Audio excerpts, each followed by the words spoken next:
It's meme time, it's meme time. Gather all your friends, it's meme time. It's meme time, it's meme time. The only cure for sadness.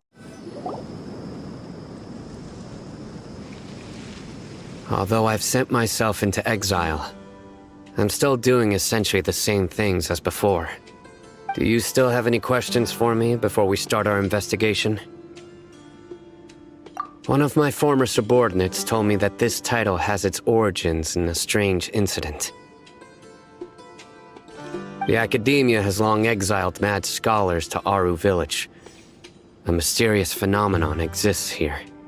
When mad scholars first arrive, they are as incoherent and deranged as before.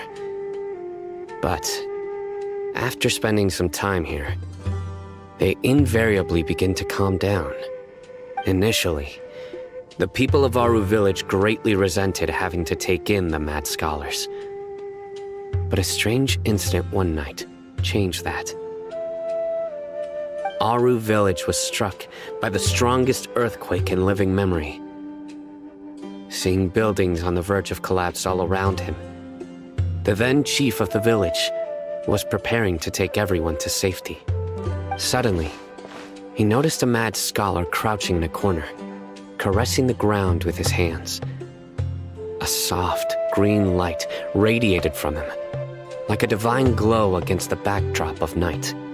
Despite the powerful tremors that ripped through the ground that night, all the houses remained upright, almost as if they had grown roots reaching deep into the ground. In the end, not a single building collapsed, and no one was hurt. After that, the people of Aru Village treated the mad scholars with greater kindness, and began to refer to them as the village keepers. The soft green light? A mad scholar protecting Aru Village? What do you make of it, Traveler? Paimon thinks so too. Actually, Sino, do you know if any of the mad scholars continued to wear their Akasha terminals at Aru Village? In theory, they would continue wearing them so the Academia could still monitor their activities. With that said, the main Akasha system would no longer have any interaction with them. Oh, no wonder! Everything makes sense then! Add in the fact that they calmed down, it was probably Nahida who calmed them. If you are able to draw a conclusion from this one story alone, then it appears you possess much more information than I do. So, what do you make of the story? Really? Lesser Lord Kusanali. What? You don't believe us? Lesser Lord Kusanali was definitely using the Akasha to give her power to the mad scholars! No, it's not so much that I don't believe you. I'm just struck by your reasoning. Lesser Lord Kusanali, the current Dendro Archon. Is she really active in Sumeru? The Academia has always placed far greater importance on the late Greater Lord Rukkhadevata. They've more or less ignored Lesser Lord Kusanali, and I've never had any reason to doubt their views. In addition, I've never heard any stories about Lesser Lord Kusanali and her deeds. To me, she might as well have been a god that never existed. No way! Nahida definitely exists! She's how should Paimon put it? She's a good Archon who's kind and wise, even if she says weird stuff sometimes. I've spent many years interrogating criminals, so I can easily tell when someone is lying. Good! Then you should know that we're telling the truth! That look in your eyes. I've never seen that from a liar. You two really must have met Lesser Lord Kusanali. How can this be? To think, our Archon has been amongst us this entire time. Alright, now it's our turn to put our skills to good use for this investigation. But easier said than done, especially since we don't have any leads. Maybe we can start by knocking on some doors. Excuse me, are you here to help me find my grandpa? Huh? Who are you? By the sounds of it, a resident of this village. My name is Isak. You'll help me find my grandpa, right? Is your grandpa a mad scholar? Hey, don't say that. Grandpa is just Grandpa. Why do you have to call him that? It's not like he's a bad person or anything. The person you're referring to is not a local, yet you are. Why do you call him Grandpa? Grandpa is just Grandpa.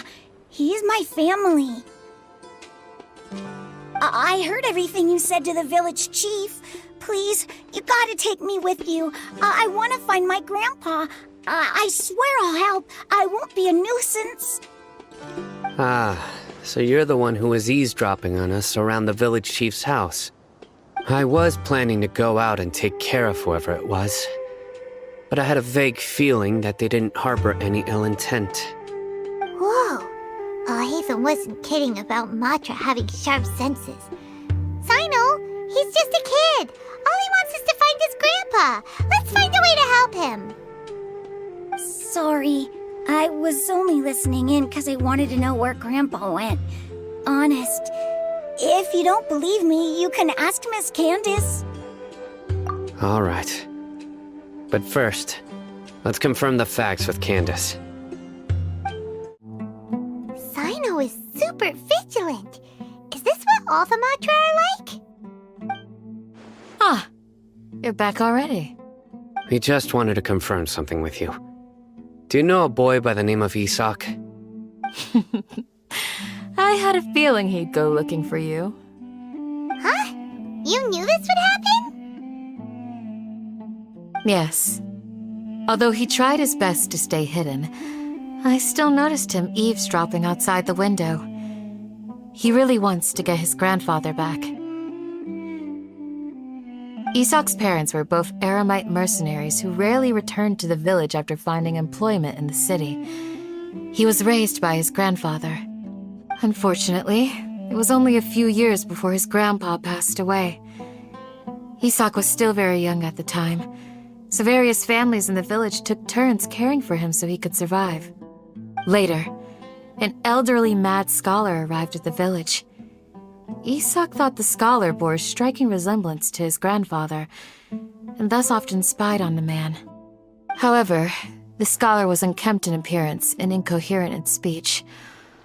Although Isak referred to the man as his grandpa, he was afraid and didn't dare to approach him.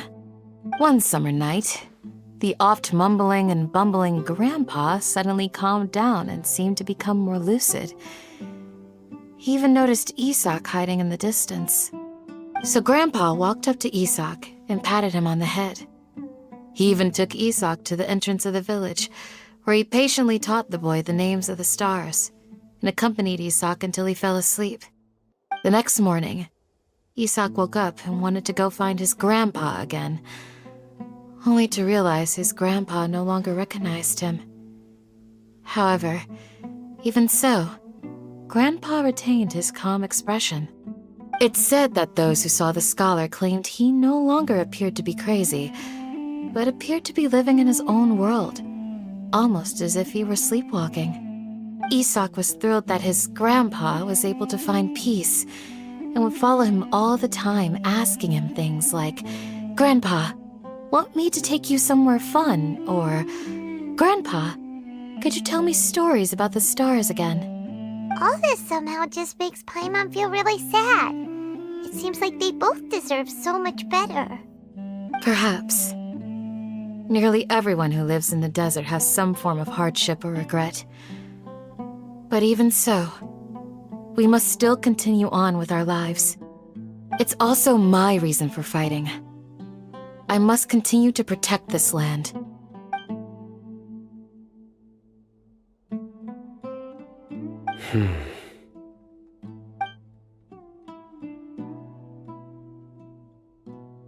Maybe the people have always had a considerate god watching over them. Huh? What did you say, Sino? No, nothing. As long as Esau keeps his word and doesn't get in our way, we can take him along. Perhaps you are more compassionate than I gave you credit for. Please accept my thanks on Isak's behalf, Sino. Hey, Isak! Oh, it's you guys! We've cleared everything up. Let's go find your grandpa. Really? Wow! Thank you so much! Yeah! All right. Let's ask the local residents some questions first. L is for lovers who love one another. A is for ass, of which I like to eat. U is for you're the only one for me. G is for the only gamer I see. H is for happy, I always feel it when you put it together. What do you